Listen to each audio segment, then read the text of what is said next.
So a lot of you know, if not, now you know, I'm a singer, I'm a writer, I am a published author, an actor, and a flight attendant.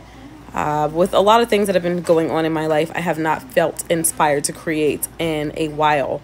And sometimes the mood just really hits me when I'm feeling something fiercely. So 3 o'clock in the morning, I wake up and I just start writing, just kind of spontaneously. So I wrote, and it triggered someone from my past, and he sent me a text message. So we're gonna dive into it. So here's the thing that I wrote on Facebook. Want to hear it? Here you go. It's not a coincidence that he has to go to sleep with TV shows and movies playing in the background, shows that depict violence and etc. And that he has to fill his free time with video games, even games on his phone, most of them involving war and destruction of some sort. That he loves watching social media videos that include watching someone getting their ass beat or watching female ass being subjugated and dehumanized. I'm going to ad-lib a lot. You ever been with a man or had a male friend or a brother that he just always has to have chaos around him? He cannot stand silence. Like, silence is so loud to him. He got to go to sleep to TV. He got to always be watching something. He loves all the drama shows and all that stuff. Okay. This is who I'm talking about. You're absolutely right, sis. He does go and spend forever on the toilet texting his ex. Texting his next victim, excuse me, not his next. Texting his next victim who has no clue that he has a family at home. Or maybe just a girlfriend, whatever. But this chick typically does not think that he's attached. That's the point. They have no clue that he has a family that supplies all his resources. And they give him the mule work and the aesthetics that enable him to look good to the next female that he's working to attract. You know, that's why that girl thinks he's so fine. That's probably why you thought somebody else was so fine and he was so well put together and he's such a good man. He presented to be one because he had a good woman like you picking out his clothes, washing his nasty drawers, you know, making sure he's well fed, blah, blah, blah, taking the load off of his life, you know, splitting the bills with him. So that's why he got money to go spend on some other chick. All of that. Okay, that's the man I'm talking about here. I'm so sorry. Or maybe she does know. And she believes his lie that he just needs a better woman and that she's a better woman to be with. Chill out on that, sis. Okay, your quarrel's not with her. Let life teach her like it's taught you. Chaos courses through his veins. He has to feed that beast within him at all costs, especially via the subconscious. That's why he got to go to sleep with all that crap playing too. That's why he got to go to sleep to all of those movies with the fights and the action figures and all that stuff. He has to feed himself all the time that chaos because he thrives on it. He don't like peace. He's allergic to it. He don't like peace. He don't like order. He may not even know why he's driven to be the way that he is. And it's not your business to figure it out. Stop trying to heal him. And no, you can't love him through it either. No matter what these churches and everything else say. No, you can't build with him. You can't help him. You shouldn't help him. All right, let me pause it so I can give you some more of this background so you can read along with me. Chaos courses through his veins. That's where I stopped. That's where we're going to keep going. He has to feed that beast within him at all times, at all costs, especially via the subconscious. Garbage in, garbage out, right? He got to keep feeding it so he can keep delivering it and giving it. He got to keep feeding that thing so he can keep giving it to you. He may not even know why he's driven to be the way he is. It's not your business to figure it out. Stop trying to heal him. You can't love him through it either. He also knows that he is not good enough for you. And that's the whole point. He needs a source like you because you hold what he is metaphysically devoid of. That's why he latched on to you. You're everything he's not. He's also sexually careless with you on purpose. Okay? He uses that peen as a weapon. That's by design. The abandonment of prophylactics symbolizes his intentions of keeping you unprotected. He needs direct access. Nothing in between. It's not that it just feels good physically. It's something else. And he may not even understand the inner workings of that. You have to be defenseless in every way. He needs you to be that way. He needs you to be broken, marred, and marked for his use forever. One man's trash is really not another man's treasure. He wants to convince you that you're trash. He wants to turn you into trash for a reason. He buried you like a dog buries a bone to continually come back to you and to use you as a source of his own personal fulfillment. The more consequences you are forced to endure alone, the better for him. The more babies you bear for him, although he'll try to act like he's mad that you had his babies and that you kept it. That was all by design, because now you're his even more in his mind. Ooh, bars. I wasn't even trying to do that. But seriously, if you, God forbid, your pH balance goes, you know, berserk, because now you're not trying to go be with nobody else, because he already putting your hoo-ha through too much. It's not acceptable. Like, you're not trying to present it to somebody else. You can't. And oh my God, let him not give you an STD or AIDS. Thank goodness I never had to endure that. But to my sisters who did, don't beat yourself up. That was by design. He does not want you to be protected against any type of calamity that he puts you through, because all of that is good for him. Because that binds you, and that trauma bonds you to him. And that also will reduce your chances of going to anybody else. And that'll make you even more like just open to him, because you need somebody. That's what you're supposed to think and believe, that you need somebody. So now you're always going to need him. Let me get back to the script. The abandonment of prophylactic symbolizes his intentions of keeping you unprotected. You have to be defenseless in every way. He needs you to be broken, marred, and marked for his use forever. One man's trash is not another man's treasure. He buries you like a dog buries a bone, to continually come back to and use as a source of personal fulfillment. The more consequences you are forced to endure alone, the better for him, because the less likely you are to be open to accepting another. And dog forbid, a healthier connection. All right, sis. So you may have been buried. You may have been buried underneath all the bullshit that kept getting heaped onto you. And then on top of the bullshit kept heaping onto you, there's also the residual bullshit, the lies that you tell yourself that were planted in you. You're not good enough. You're broken. You're this, you're that. Maybe you deserved it. This was your choice. You should have chose better. All of that shit. It buries you. It buries you emotionally. It buries you physically. And then all the workload of having to manage all this extra stuff as well, and doing the work for you and for him, because he ain't doing it. He ain't doing it. You making his life easier, not the other way around. Even if he paying some bills, you doing the work. So you're buried with that. But guess what? Seeds are buried too. Use that time of darkness to break out of a fucked up mold that you may have been in, to grow, to develop, to take root somewhere else, and to break through. All right? Use that darkness around you and harvest it to generate your new source of light that he can no longer access. You need to accept that so many of these males literally walk with demons. You know, walking around, fulfilling the will of their father, the father of lies, walking around seeking who they can devour, seeking out who they can kill, steal, and destroy from, okay? That's just what it is. They need to spiritually siphon off of you in order to thrive. Your suffering from the inside out is their food. They drink your tears like wine, and it's by design. Once they've effectively taken all that they can, they will discard you as they latch onto their new host and prepare to destroy her present and her future too. Spiritual vampires, honey. They will try to convince you that your undoing is your own fault and tell you that you should have chose better.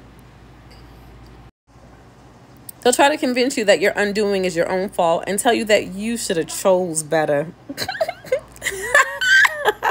The ultimate deception being that you did choose better. You did. You chose the better representation of him that he presented to you after silently stalking you, fake friending you, and setting all the ways you were victimized in the past so that they can develop a better methodology in order to do it again in a way that you won't see coming. Remember back in the day when he said to you, I would have never done you like that. Yeah, blah, blah, blah. Oh, you didn't deserve that. Let me show you a better man. Translation, okay? Let me give you the Negroidian translation of that. The Galatians translation of that. It is, I would have never hurt you like that. But the quiet part on the other side of that is, let me go ahead and finish this sentence. I would have hurt you like this instead. Oh, man. Let me give you a chance to show you something different. Translation. Give me a chance to destroy you in a different way. Yeah, I would have never treated you like that. I would have did this instead. Whew. Girl, withdraw your empathy, okay? Retract your acts of service and reserve that for the ones who truly pour into you, okay? Call back every single good thing that you lost along the way. Call it back. everything that was stolen from you, everything that was taken from you. Even reclaim your time, okay? I don't care if you're 65. A lot of y'all walking around 65, 75, 80, and fine. I fly with a bunch of y'all on a regular basis, and you women got it going on. Okay, fuck a wall.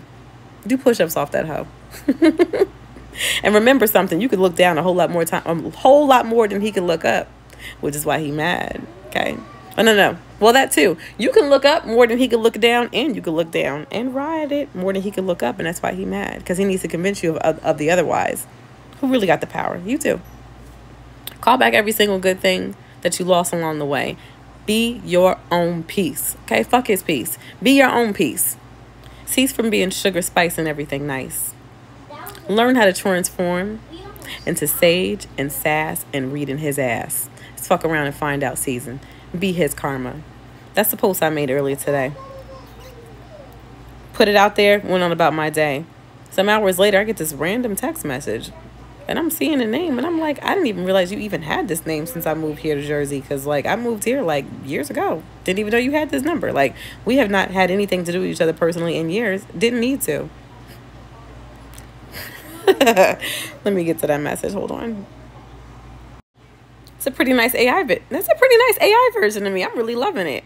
I'm loving all this artwork that you can do with your own likeness. I'm loving it. Doesn't she look a warrior? Anyway, so before I show you the text message and read it, my girl, Bourbon Bougie, if you guys want like the clean edited version, go to her page because she definitely broke this down. I texted to her, and of course she has my permission. I love when she covers things from and tells other women's stories, and she's been telling mine for going on a year, and I appreciate it. So anyway, before I go into the text message, let me tell you a little bit of the backstory between me and this dude. We had a dalliance some years ago, very short and brief. Had fun. He's considered to be an all-around good guy. Very clean cut. The good guy archetype. Man of God. Does great things in the community, things like that. However, he's still an F-boy just like the rest of them, but very well packaged. We had a pretty decent friendship at the time. Dating, having some fun, whatever. Started to get a little serious, started to get a little regular. He did make some financial kind of like commitments or say, like, this is my budget. You think this would be good for you? And I really like that. That's cool. Like, he knew I had kids. And so he was like, I can do this or that financially, which I never asked for nothing, but you shouldn't have to. But once it started to look like it was going to a serious direction, I really didn't even like really ask him per se to just like totally commit. But, it was going in that direction. I mean, shit will get off the pot. And he said to me without prompting that he did not want to go any further. He didn't, he felt like he was done raising kids. His kids were grown and he didn't want that responsibility. Fine. We went our separate ways. That was it. We stayed connected a little bit professionally. He wound up getting somebody else knocked up. So he still wound up having to raise kids. But it is what it is. We have had no reason for like well over a decade to have anything to do with each other unless, it was a conversation that was about like maybe business or something. So this post wasn't even about him. Maybe his intentions were pure, but the message would still be us. So I'm putting it out there because we're gonna break it down and get into it. Okay, it's gonna be a little longer than Bourbon Bougies because I'm gonna share some of the audio recordings of my take on it and some of my friends' take on it afterwards. So let's read the text message and then let's break down this text message. Okay, we're gonna do it the way I do it. You rocking with darling Nikki. So if you don't want to hear no curse words, if you don't want it to get raw, like I said, sage and sass and reading that ass, you might want to skip off of this down. All right, so here's the text message. Good morning, queen. First of all, whenever a dude hits you with that good morning, queen, grand rising queen, pretty much any good morning, just know that the bullshit is about to follow. And he didn't disappoint. It followed. All the grammatically incorrect BS definitely came spewing forth. Here we go. On behalf of all the men who have hurt you, abused you, neglected you, abandoned you, mistreated you, ! I apologize. Please accept this apology on behalf. All of those things mentioned, you are wearing them on your sleeve. Huh? The trauma, the hurt, the neglect. You are reflecting that and projecting that onto those who most need innermost healing from the same things you're felt. Time to heal, queen. Let God do the work. He needs you, but he needs you whole and healed to maximize your purpose. You're raising a man, and he needs the whole you and not the broken pieces to help him be the man God has called him to be. Yes. You have beautiful queens that need to see the transformative work of God through you. Be who he wants you to be. Be who you want them to be. That's the dynamic lady that you are. Don't be afraid. I said, don't be afraid. I said, don't be afraid to show. What is it? What's the rest? Them the scars, but teach them how the healing process takes place. Let your son see what a strong black woman looks like. Loving the black man. I said, loving the black man. Because you got to keep worshiping the black man. Come on home, daughter. If not your companion yet, love on him as a surrogate, the one standing in the gap for all the black men, whole, healed, and healthy, the backbone of the family. We need that big back. Come on. We're not done riding your back, girl. Come on, queen. Give us that back. Time to do the work, queen. I know you got it in you. Change the trajectory. Change your life. Sincerely, a black man that cares. Look, I carried away. I didn't let you guys see the second half. All right, let me let you see the second half and in the picture he said too, because this was really thought out. Like this, you know, he's really trying to call me back to my Peck Misha era. All right, so there you go. There's the rest of that. I'll give you about 5 or 6 seconds to read that. Let me read into this a little bit. The most disturbing part for me was the part where he talked about my son being, you know, me raising a black man, and I need to let him see me loving on a black man. And if I don't have one, I need to let him be the surrogate. Aren't we as women, especially black women and black baby mamas, aren't we being accused by these Ash Guardians on a regular basis? Don't they scream and holler and hoot and holler about the fact that we try to use our sons as a stand-in man? And this is like literally what he's trying to tell me to do, to continue to perpetuate this unhealthy single mother son bond that, number one, I don't agree with. But you know, the stuff that they always accuse us of doing, where did we get it from? Where did we get it from?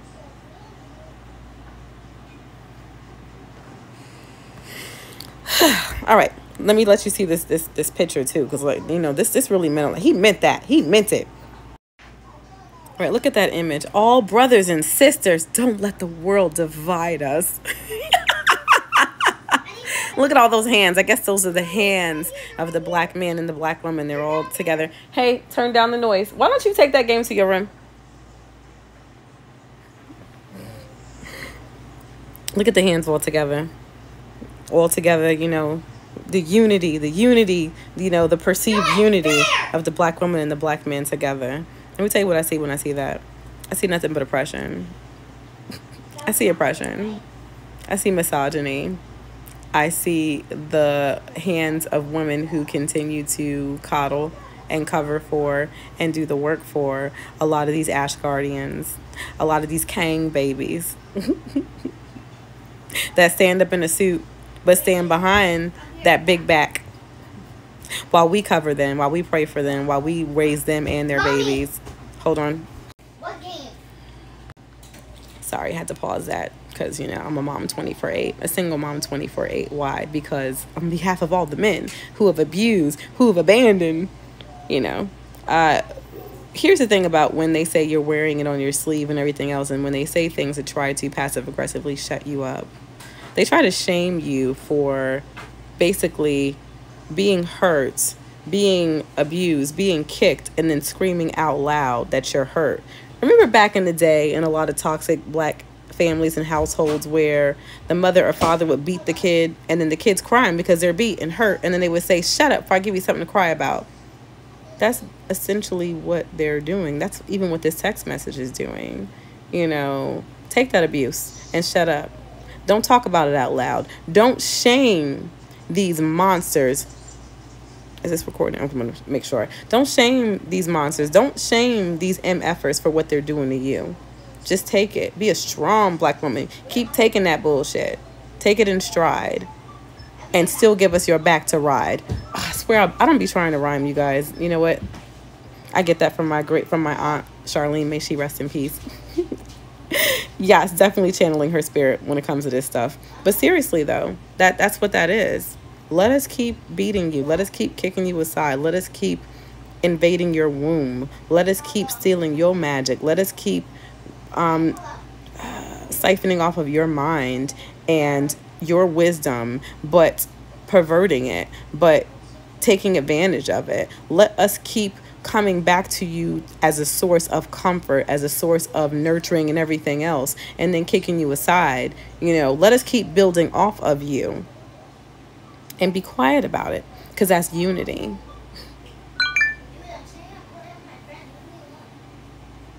Okay, that's what I got to say to that. With a rusty nail. Girl, look at this bullshit. This motherfucker texted me. First of all, ain't seen him in like a decade. Ain't heard from him in forever. Don't need to. These niggas stay in they fucking feelings whenever they see that you are not that same pick-me bitch that's sitting on the sidelines waiting for them to come back, to come back to the fucking bone that they buried. I'm gonna take this whole message that he sent me and do a whole fucking Cypher video on this shit. Might have to call on a couple of my girls to do a round table read of this motherfucker.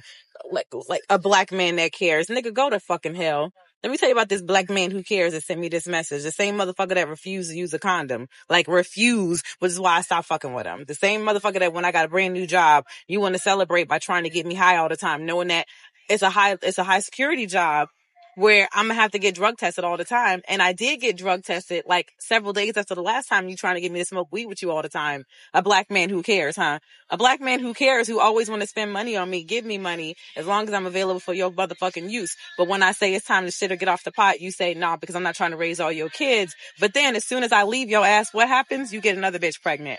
And now you, so you still got more kids to raise. A black man who cares. Girl, look at this bullshit. This motherfucker texted me. First of all, ain't seen him in like a decade. Ain't heard from him in forever. Don't need to.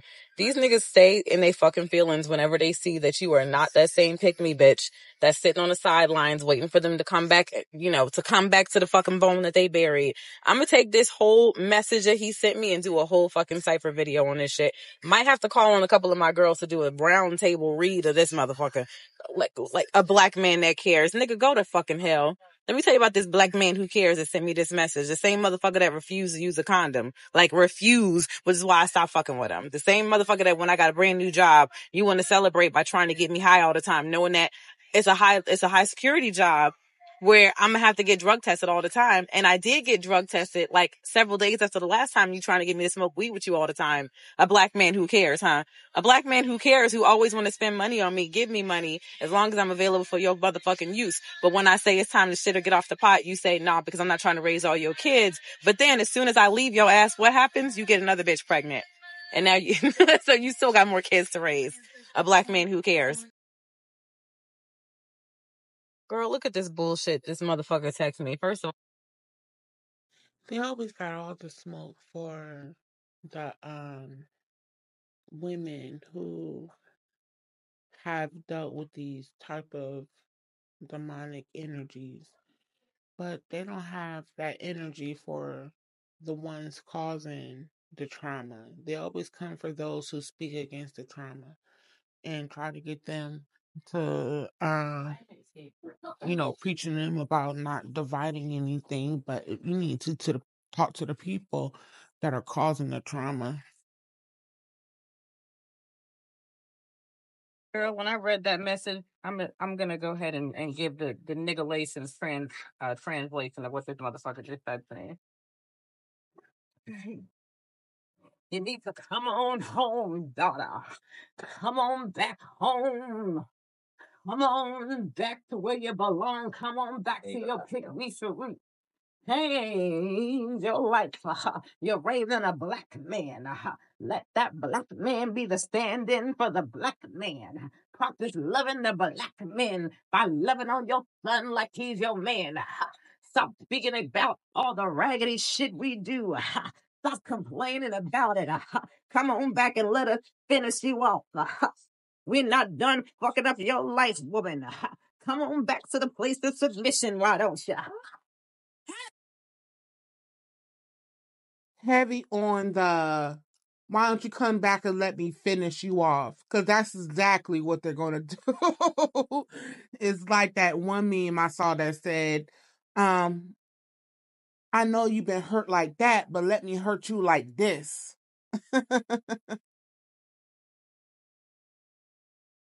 Ooh, I want to find that meme. I may have to recreate that because that is so true, girl. Every nigga that has ever approached me and it's been the same script and been like, I would have never done you like that. The other side of it was, I would have done you like this instead. And it's amazing how many years I allowed myself to be gaslit because of not knowing any better. And anytime I would see a woman say that, or I would come in, like I would always have these moments throughout my life where I went in and out of clarity. When I would have a moment of clarity and I would stand 10 toes down in that shit, stand on business and say that shit, it would always be some man, start with my father, that would basically tell me, you're just being bitter, you're being this, you're being that, and then gaslight me right back into submission. That motherfucker who texted me, we've had nothing to do with each other for well over a decade. But he was so triggered because here it is, a woman that you had your hooks in. A woman that you were able to use your penis as a weapon. A completely like with no protection. Like that was the rule, no protection, because you don't want me to be protected from you and anything and any of your control and influence. A woman that probably to this day, until he saw that post, he probably still, like, there was something he was still getting energetically from me, knowing that or believing that, you know. And this is something else, they're always so delusional. Although they call us delusional, they live and they feed off of and they thrive off that delusion that no matter what, they can always come back to women like the woman that I used to be. So witnessing the death of that woman and having to read that I'm no longer that chick, that was literally like, he felt that power being drawn back, and he felt some of that leave him as well. He was so triggered, and that's why he sent that message. It's deeper. It's of course, it goes beyond me. It wasn't even about me. It was about that message and what that message means to motherfuckers like him. Like, going back and reading that message, there's so much to break down in it. The most diabolical part to me is at the end when he said that I'm raising a black man and I need to show him how I'm supposed to be a black woman that's the backbone of the family, the black woman that basically worships the black man, that loves the black man and everything else. I know you still got it in you. I know that weak bitch is still in you. I know that raggedy bitch that, you know, we like to run over is still in you. That strong back. Bring that big back back. Bring that big back woman back. And then for him to say, and if you don't have a black man to love on, then let your son be the stand-in. Absolutely disgusting. Whew, I can't wait to sit down and break this video and break this down into a video.